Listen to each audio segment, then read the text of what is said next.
Kisah ini bercerita tentang seorang pejabat tinggi bernama Haman. Di balik jabatannya yang mentereng, Haman menyimpan kebencian mendalam terhadap bangsa Israel. Kebencian ini bukan tanpa alasan.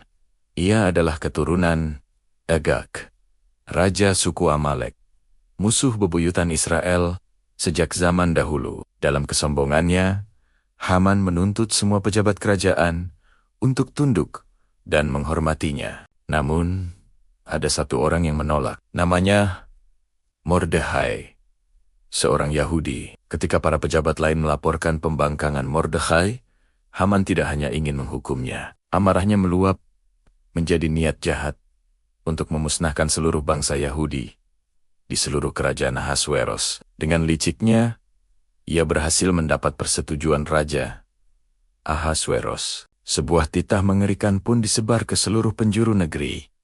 Pada hari yang telah ditentukan, semua orang Yahudi, tua, muda, laki-laki, perempuan, bahkan anak-anak, harus dibunuh, dan harta mereka dirampas. Seluruh kerajaan gempar, dan kaum Yahudi diliputi duka yang mendalam. Ironisnya, Ratu Esther, yang juga seorang Yahudi, tidak tahu menahu tentang rencana keji ini. Ia baru sadar ketika para pelayannya menceritakan kesedihan Mordekhai, pamannya. Esther segera mengirim utusan untuk mencari tahu apa yang terjadi. Mordekhai mengirimkan salinan titah raja dan memohon Esther untuk menghadap raja, membela bangsanya. Ini bukan perkara mudah. Ada hukum yang melarang siapapun menghadap raja tanpa diundang. Dan sudah 30 hari Esther tidak dipanggil. Melanggar aturan ini berarti mempertaruhkan nyawa. Esther pun menyampaikan kesulitannya. Namun, jawaban Mordekhai begitu menusuk dan mengubah segalanya. Jangan kira karena engkau di dalam istana, hanya engkau yang akan selamat. Sebab sekalipun engkau diam saja, pertolongan bagi orang Yahudi akan datang dari pihak lain, tapi engkau dan keluargamu akan binasa. Siapa tahu, mungkin justru untuk saat yang seperti ini engkau menjadi ratu. Kata-kata itu menyadarkan Esther.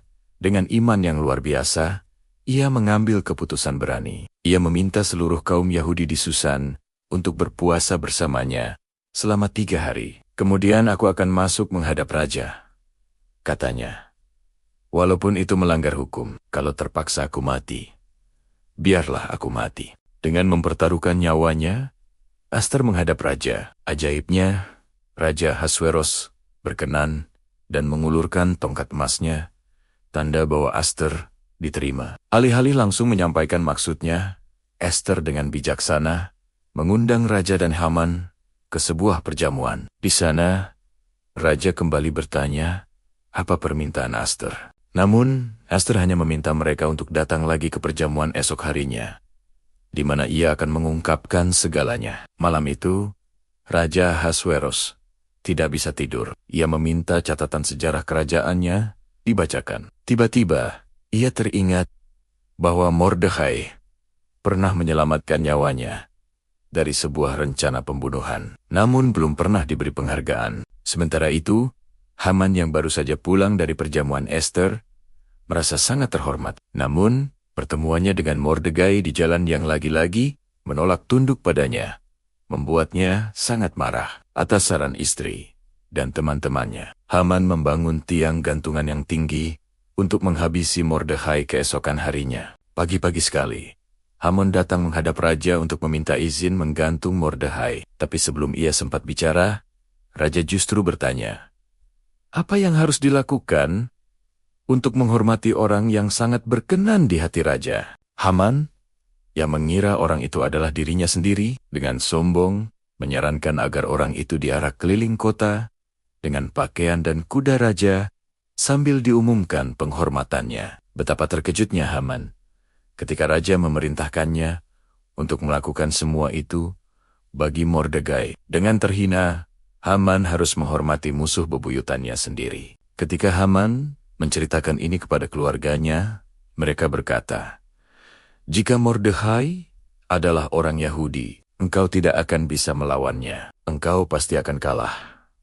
Belum selesai mereka bicara, para sida-sida raja datang menjemput Haman untuk perjamuan kedua bersama Aster.